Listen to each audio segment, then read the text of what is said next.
प्रशांत किशोर ने अपने बयान में स्पष्ट रूप से यह कहा कि जनता दल यूनाइटेड जेयू का भविष्य अनिश्चित है, क्योंकि उनका मानना है कि इस दल की पूरी ताकत और पहचान नीतीश कुमार के साथ जुड़ी हुई है। उन्होंने ये भी सवाल उठाया कि जब नीतीश कुमार ही सक्रिय नहीं रहेंगे तो पार्टी का नेतृत्व और अस्तित्व कैसे चलेगा। इसके साथ ही प्रशांत किशोर ने बिहार में प्रशासनिक स्थिति पर भी आलोचना की, ये कहते हुए कि राज्य में अधिकारियों का जंगल राज है और नीतीश कुमार ने कुछ सलाहकारों के हाथ में पूरी व्यवस्था सौंप दी है। उनका यह बयान जेडीयू और बिहार की वर्तमान राजनीतिक स्थिति पर तीखी टिप्पणी के रूप में देखा जा रहा है। नहीं, देखिए, जदयू का जब जदयू दल ही नहीं रहेगा तो जदयू का सक्सेसर क्या होगा। नीतीश कुमार का जो दल है, मैं उस दल में रहा हूँ, नीतीश कुमार के साथ काम भी किया है मैंने। उस दल की पूरी पूंजी नीतीश कुमार है। जब वही खत्म हो गई तो ब्याज से कैसे चलेगा? तो चलने वाला है नहीं, उसका कोई, उस दल का कोई भविष्य नहीं है। जहाँ तक मैंने आपने जो कहा सलाहकारों की बात, मैंने ये कहा कि आप बिहार में किसी भी व्यक्ति से बात कीजिए, वो कहेगा अधिकारियों का राज है, अधिकारियों का जंगल राज है। आखिर लोगों को ये विचार करने की बात है कि अधिकारियों का जंगल राज हुआ कैसे। नीतीश कुमार तो पहले भी मुख्यमंत्री थे। हुआ ऐसा है कि नीतीश कुमार ने पिछले कुछ सालों से विधायकों के बजाय, मंत्रियों के बजाय, पंचायती राज से जुड़े हुए लोगों के बजाय, अपने कार्यकर्ताओं के बजाय पूरी व्यवस्था अपने चंद 2-4 सलाहकारों के हवाले कर दी है। जैसे जैसे नीतीश कुमार की अपनी स्थिति जो लोग बता रहे हैं, मैं उनके व्यक्तिगत स्वास्थ्य की, अच्छी स्वास्थ्य की कामना करता हूं, लेकिन लोग जो बता रहे हैं उनकी जो स्थिति है शारीरिक मानसिक, उसमें वो बहुत सक्रिय हैं नहीं। तो जो उनके इर्द गिर्द के सलाहकार हैं वही लोग चला रहे हैं। अब ये वो लोग हैं जिनका कोई, ये किसी के प्रति जवाबदेह नहीं, क्योंकि ये सरकारी अफसर भी नहीं है, ये सेवानिवृत्त अफसर हैं।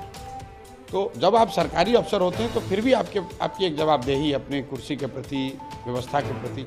जब आप सेवानिवृत्त हो गए तो आपकी सिर्फ एक जवाबदेही है, जिसने आपको सलाहकार बनाया है, आप उसके प्रति उत्तरदायी है।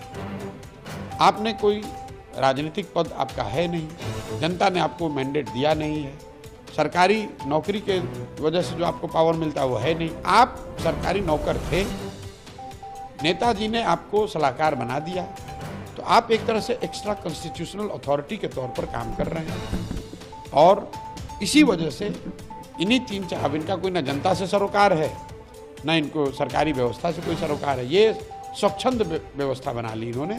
इसीलिए पूरे बिहार में आपको अधिकारियों का बोलबाला दिख रहा है, जो अधिकारी चाहेगा वही होगा। भाई हम थोड़ी ना कह रहे हैं, तो आप घर कर, अब देखिए जो 3 चीज़ें अभी बिहार के समाज को आंदोलित किए हुए हैं, उद्वेलित किए हुए हैं। एक है शराबबंदी, दूसरा है जमीन का सर्वे, और तीसरा है स्मार्ट मीटर। कोई भी नेता, चुना हुआ नेता, इस बात का संज्ञान लेता, सही या गलत इस पर कुछ टीका टिप्पणी करता। नीतीश जी ने जमीन का सर्वे, इतना बड़ा विषय, कोई पब्लिकली कोई टीका टिप्पणी नहीं की। कौन इस पर निर्णय ले रहा है? उनके चंद सलाहकार। शराबबंदी के नाम पर पूरे बिहार के हर घर में होम डिलीवरी हो रही है, 20,000 करोड़ का नुकसान हो रहा है, शराब और बालू माफिया फल फूल रहे हैं। इस पर निर्णय, कोई चर्चा, कोई वक्तव्य नहीं।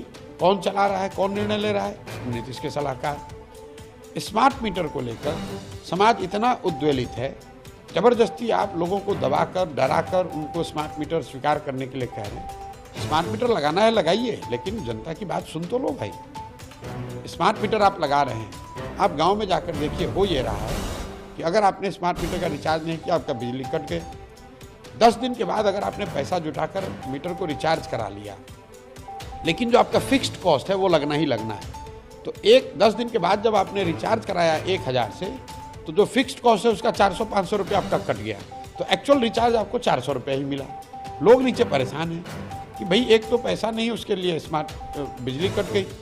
जब उसने पैसा जमा करके उसको रिचार्ज कराया तो आधा या आधा से ज़्यादा पैसा आपके फिक्स्ड कॉस्ट का ही, मान लीजिए 15 दिन लग गया तो आधे महीने का फिक्स्ड कॉस्ट तो उसका ऐसे ही कट गया। तो इस तरह की जो बात है, एक तो निर्णय सही है गलत है एक बात है, दूसरा लोकतंत्र में जनप्रतिनिधियों का काम क्या है कि कम से कम जनता की बात आप सुनिए तो सही।